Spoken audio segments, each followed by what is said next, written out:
नहमदु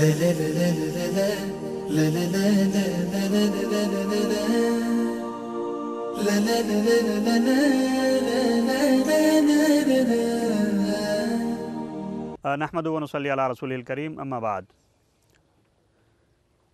मुअज़्ज़ज़ नाज़रीन किराम, अस्सलामु अलैकुम व रहमतुल्लाहि व बरकातुहू। प्रोग्राम एक कहानी एक सबक के साथ आपकी खिदमत में हाज़िर हैं।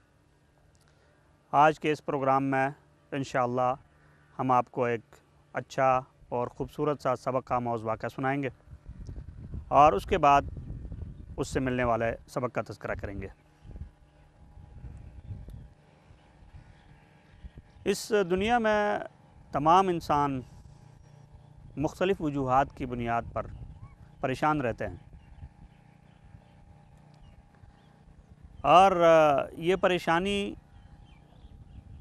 बहुत सी दफ़ा किसी हकीकी वजह से होती है और अक्सर औक़ात इसका सबब कोई फ़ुज़ूल या ऐसी चीज़ होती है जिसका बराह रास्त उस इंसान से ताल्लुक़ नहीं होता।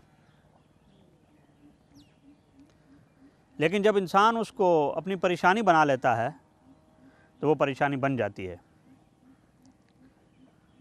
और इन परेशानियों का सबसे बड़ा सबब या बड़े असबाब में से एक सबब ये है कि इंसान अपने पास मौजूद नेमतों को गिनने की बजाय उन चीज़ों को गिनना शुरू कर देता है जो उसके पास मौजूद नहीं है।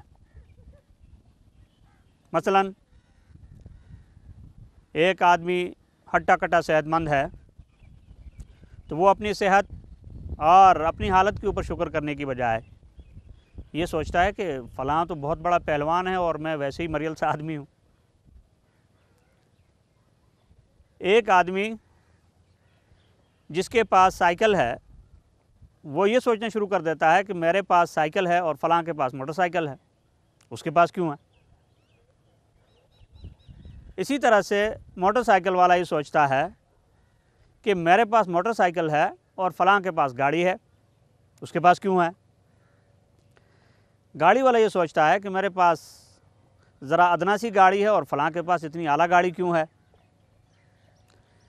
अलगरज़ यही हाल सारे कामों में है कि जो नेमत आदमी के पास नहीं है वो उसको गिनना शुरू करता है और उन नेमतों को जब उसको गिनना शुरू करता है तो नतीजे में जो नेमत उसके पास है उससे भी वो लुत्फ़अंदोज़ नहीं हो सकता।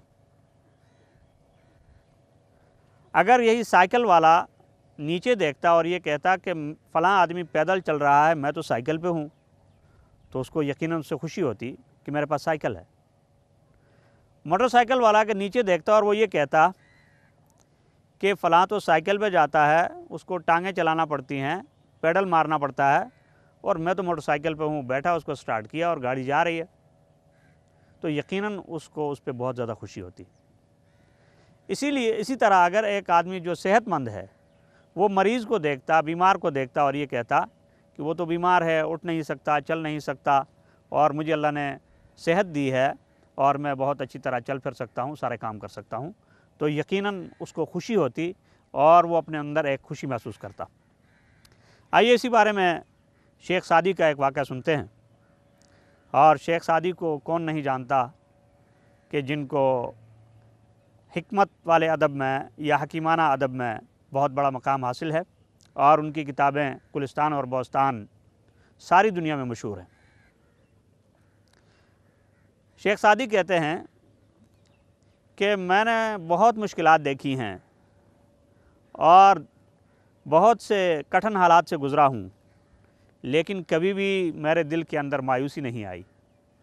लेकिन एक बार मेरे दिल में भी मायूसी आई कि मैं जा रहा था और मैंने देखा कि मेरे पाँव में जूते नहीं हैं और जेब में जूते ख़रीदने के लिए रकम नहीं है। तो मेरे दिल में एक कुड़न पैदा हुई और मैंने दिल में सोचा कि या अल्लाह, कैसी दुनिया है कि लोग ठाट बाट में हैं, ऐशो इशरत में हैं और सादी के पास पहनने को जूता नहीं और जूता ख़रीदने के पैसे नहीं। कहते हैं मैं यही सोचता सोचता कूफा की जामा मस्जिद के बाहर पहुंचा तो देखा कि वहाँ एक आदमी ऐसा पड़ा हुआ है जिसके पाँव ही नहीं। تو کہتے اس وقت مجھے خیال آیا کہ اوہو سعدی تیرے پاس تو پاؤں سلامت ہیں، اس کو دیکھ جس کے پاس پاؤں تک نہیں ہے۔ چنانچہ میں نے سجدہ شکر ادا کیا اور کہا یا اللہ تیرا لاکھ لاکھ شکر ہے کہ تو نے مجھے پاؤں تو دیے ہیں، اس کو تو پاؤں ہی نہیں۔ معزز سامعین اور ناظرین، اس واقعے سے جو سبق ہمیں ملتا ہے وہ یہی کہ انسان کو ہر حال میں اللہ تعالیٰ کی نعمتوں کا شکر ادا کرنا چاہیے اور ان نعمتوں کو گننا چاہیے جو اس کے پاس موجود ہیں، اور ان نعمتوں کو ہرگز نہیں گننا چاہیے جو اس کے پاس نہیں ہیں، دوسروں کے پاس ہیں۔ کیوں؟ اس لیے کہ اللہ تعالیٰ کی تقسیم عادلانہ ہے۔ اس نے جس کو جس حال میں رکھا ہے اس نے اپنی حکمت سے رکھا ہے، اور جس حال پہ جس انسان کو رکھا ہے اسی کے اندر اس کے لیے کوئی حکمت اور خیر اور بھلائی پوشیدہ ہے۔ بس اللہ تعالیٰ ہم سب کو اپنی حالت کے اوپر راضی رہتے ہوئے اور اس کی رضا کو حاصل کرنے کے لیے کوشش کرنے کی توفیق عطا فرمائے۔ وآخر دعوانا ان الحمدللہ رب